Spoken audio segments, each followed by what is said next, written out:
구약성경 512쪽 열왕기상 2장 26절부터 한 절씩 교독하겠습니다. 왕이 제사장 아비아달에게 이르되 내 고향 아나돗으로 가라. 너는 마땅히 죽을 자이로되 내가 내 아버지 다윗 앞에서 주 여호와의 궤를 메었고 또 내 아버지가 모든 환난을 받을 때에 너도 환난을 받았은즉 내가 오늘 너를 죽이지 아니하노라 하고 아비아달을 쫓아내어 여호와의 제사장 직분을 파면하니 여호와께서 실로에서 엘리의 집에 대하여 하신 말씀을 응하게 함이더라. 그 소문이 요압에게 들림에 그가 여호와의 장막으로 도망하여 제단 뿔을 잡으니 이는 그가 다윗을 떠나 압살롬을 따르지 아니하였으나 아도니아를 따랐음이더라. 어떤 사람이 솔로몬 왕에게 아뢰되 요압이 여호와의 장막으로 도망하여 제단 곁에 있나이다. 솔로몬이 여호야다의 아들 브나야를 보내며 이르되 너는 가서 그를 치라. 브나야가 여호와의 장막에 이르러 그에게 이르되 왕께서 나오라 하시느니라. 그가 대답하되 아니라 내가 여기서 죽겠노라. 브나야가 돌아가서 왕께 아뢰어 이르되 요압이 이리이리 내게 대답하더이다. 왕이 이르되 그의 말과 같이 하여 그를 죽여 묻으라. 요압이 까닭없이 흘린 피를 나와 내 아버지의 집에서 네가 제하리라. 여호와께서 요압의 피를 그의 머리로 돌려보내실 것은 그가 자기보다 의롭고 선한 두 사람을 쳤음이니 곧 이스라엘 군사령관 넬의 아들 아브넬과 유다 군사령관 예델의 아들 아마사를 칼로 죽였음이라. 이 일을 내 아버지 다윗은 알지 못하셨나니 그들의 피는 영영이 요압의 머리와 그의 자손의 머리로 돌아갈지라도 다윗과 그의 자손과 그의 집과 그의 왕위에는 여호와께로 말미암는 평강이 영원히 있으리라. 여호야다의 아들 브나야가 곧 올라가서 그를 쳐 죽임에 그가 광야에 있는 자기의 집에 매장되니라. 왕이 이에 여호야다의 아들 브나야를 요압을 대신하여 군사령관으로 삼고 또 제사장 사독으로 아비아달을 대신하게 하니라. 아멘. 오늘 말씀은 솔로몬 왕이 아비아달을 파면하고 제사장이죠. 제사장 아비아달을 파면하고 또 장군 요압을 처형하는 그 이야기가 나옵니다. 요압을 대신해서 브나야가 군대 장관으로 그리고 아비아달을 대신해서 사독이 대제사장으로 세워지는 것을 우리 보게 됩니다. 오늘 말씀을 보면 아비아달의 그 파면의 이야기가 먼저 나오는데요. 이 아비아달은 이 다윗과 함께 오랫동안 충성스러운 그런 제사장으로 섬겼던 사람입니다. 다윗이 하나님의 법궤를 그 오벳 에돔의 집에서 메어서 내려올 때 예루살렘으로 이렇게 메어올 때 그때 사독과 함께 그 법궤를 메어오는 일을 감당했던 제사장이 바로 이 아비아달이었습니다. 또 압살롬의 반란으로 말미암아 피신하게 될 때 법궤 운반을 책임졌던 사람도 바로 이 아비아달 제사장이었습니다.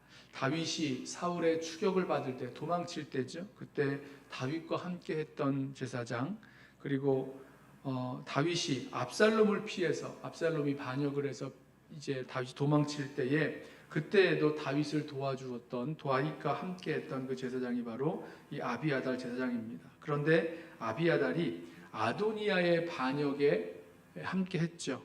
그리고 그 일로 말미암아 오늘 이 제사장직에서 파면을 당하고 이 자신의 고향 어디입니까?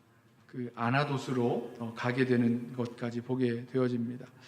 아도니아의 반역에 동참했을 아비아달 분명히 알았을 것입니다. 하나님의 뜻이 이 아도니아를 왕으로 다윗을 이을 왕으로 세우는 것이 아니라 하나님의 뜻은 솔로몬을 다윗을 이을 왕으로 세울 것을 이미 말씀을 하셨었는데 무슨 이유에서인지 아도니아가 스스로 왕이 되려 했을 때에 이 아비아달 제사장은 아도니아 편에 서서 그 아도니아를 왕으로 세우는 일에 동참했습니다.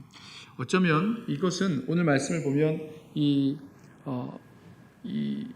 압살롬과 함께하는 것과 이 아도니아와 함께하는 것, 그러니까 압살롬이 반역을 했을 때 완전한 반역이죠. 다윗 왕이 도망치기까지 했었던 그 압살롬의 반역과 또 아도니아의 이 반역을 함께 놓는 것을 보면 분명히 아도니아의 그 일, 스스로 왕이 되려 했던 그 일은 분명한 반역이 분명합니다.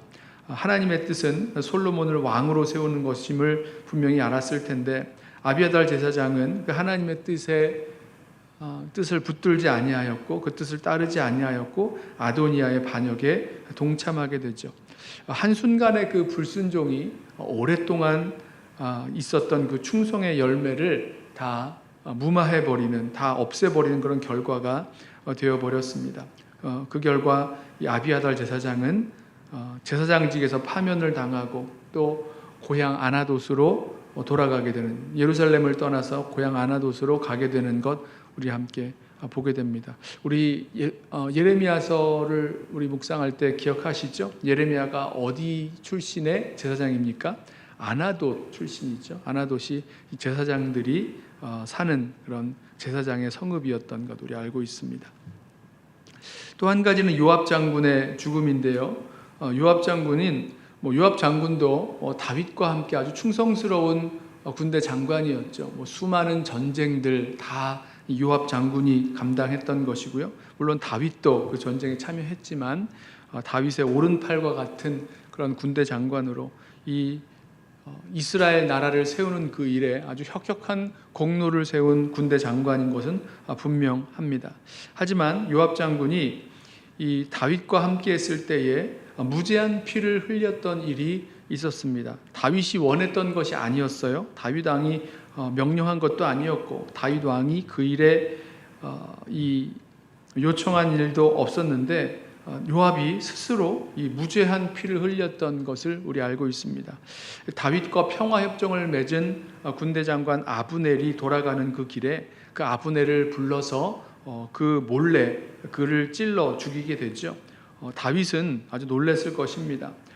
그런데 이 요압 장군이 이 아브넬을 죽였던 그 이유는 동생 아사헬을 이 아브넬이 죽였기 때문에 전쟁, 싸움 같은 일이 있었는데 그 싸움에서 동생 아사헬을 죽인 그 아브넬을 복수하게 된 것이었죠. 그렇게 무죄한 피를 흘렸던 요압 장군, 또 다윗이 이 압살롬을 따랐던 그 아마샤를 군대 장군으로 이렇게 등용을 했는데 요압은 이를 거부하죠. 그리고 어떤 의미에서는 일종의 그런 경쟁심 같은 마음으로 이 아마샤를 만났을 때 입맞추는 척 하다가 그를 찔러서 죽이고 말았습니다. 그러니까 무죄한 피를 흘렸던 일들이 있었던 거고 다윗이 자신의 그 마지막 그 유언에서 이 솔로몬 왕에게 부탁을 하죠. 요압을 그냥 죽지 않게 해야 된다라고 부탁을 합니다. 그리고 다윗이 그 요압을 끌어내서 그 제단불을 잡고 있었던 요압을 끌어내서 그를 죽이게 합니다. 말씀을 보면 우린 분명히 알 수 있어요. 무죄한 피를 흘린 것, 그 일이 그냥 넘어가지지 않게 되었다는 거죠. 결국 자신이 칼로 찔렀던 그 피값을, 죄값을 요압 장군은 그대로 받게 되는 것을 보게 됩니다. 오늘 말씀에서 오랫동안 충성했고 또 오랫동안 함께했던 이 아비아달 제사장, 그리고 무죄한 피를 흘렸던 요압 장군, 이 두 사람의 그 몰락을 바라보면서 저와 여러분에게도 이 모든 일들을 좀 반면교사로 삼고 우리 믿음의 여정을 걸어 나아가길 원합니다. 아비아달이 아도니아의 그 반역에 동참하게 된 일을 생각할 때에 우리 언제든지 어떤 일에 서든지 마지막까지 그 하나님의 뜻을 구하면서 살아갈 수 있는 저와 여러분 되기를 원합니다. 아비아달 제사장이 분명히 알았을 텐데, 하나님의 뜻이 무엇인지 알고 있었을 텐데 무슨 이유에서인지 하나님의 뜻을 무시하고 또 이렇게 낮게 여기고 자신의 그 뜻대로 아도니아의 그 반역에 동참했던 그 모습 우리 기억하면서 정말 하나님의 뜻을 언제나 구하고 그 하나님의 뜻에 우리 자신을 순종하며 나아갈 수 있는 저와 여러분 되기를 원합니다. 또 한 가지 요압 장군의 그 죽음을 보았죠. 무죄한 피를 흘리는 것, 우리가 누구를 정말 죽인다거나 이런 일들은 거의 일어나지 않죠. 그렇습니다. 그렇지만 무죄한 그 피를 흘림과 같이 누군가에게 잘못을 행하고 또 누군가에게 잘못된 그런 어떤 의미에서는 그의 마음을 아프게 하는 그런 일들까지라도 우리 기억하면서 하나님께서 그런 일들을 기억하고 계시고 또 원치 아니하신다는 것, 또 모든 사람을 하나님의 그 뜻대로 하나님의 그 마음으로 사랑으로 섬겨야 된다는 것 우리 기억하면서 결코 무죄한 피를 흘리지 않고 살아갈 수 있는 저와 여러분 되기를 주님의 이름으로 부탁하며 축원합니다. 기도하겠습니다. 사랑하는 주님, 오랫동안의 충성이 한순간에 불충성으로 다 잃어버리게 되는 아비아달 제사장의 모습과 또 무죄한 피를 흘리고도 오랫동안 아무 일 없이 살아오다가 끝내는 그 죄값을 치러야 했던 요압 장군의 그 모습을 우리 함께 보았습니다. 주님, 우리 마음 가운데 언제나 주님의 뜻 구하게 하시고 겸손하게 주님의 뜻에 순종하며 살아갈 수 있도록 우리를 붙들어 주옵소서. 이 아침에도 주님의 뜻을 구하며 주님께서 우리가 다른 사람에 대해서 또 특별히 우리 마음 가운데 싫어하고 미워하는 그런 사람에 대해서도 어떻게 행해야 될지 주님 말씀하여 주셔서 정말 주님의 사랑으로 또 주님의 은혜로 모든 사람을 대하며 살아갈 수 있도록 우리 모두를 붙들어 주옵소서. 결국 우리의 심령 가운데 주님께서 원하시는 그 뜻이 무엇인지 묻지도 아니하고 또 구하지도 아니하고 또 알면서도 순종하지 아니하려는 그런 교만하고 또 높아져 있는 우리들의 모든 마음들 이 시간 내려놓게 하시고 겸손하게 주님의 뜻 구하고 주님의 뜻에 온전히 순종하며 살아갈 수 있는 우리 모든 성도들 되게 하옵소서. 예수님의 이름으로 기도드리옵나이다. 아멘. 이 시간에 오늘 주신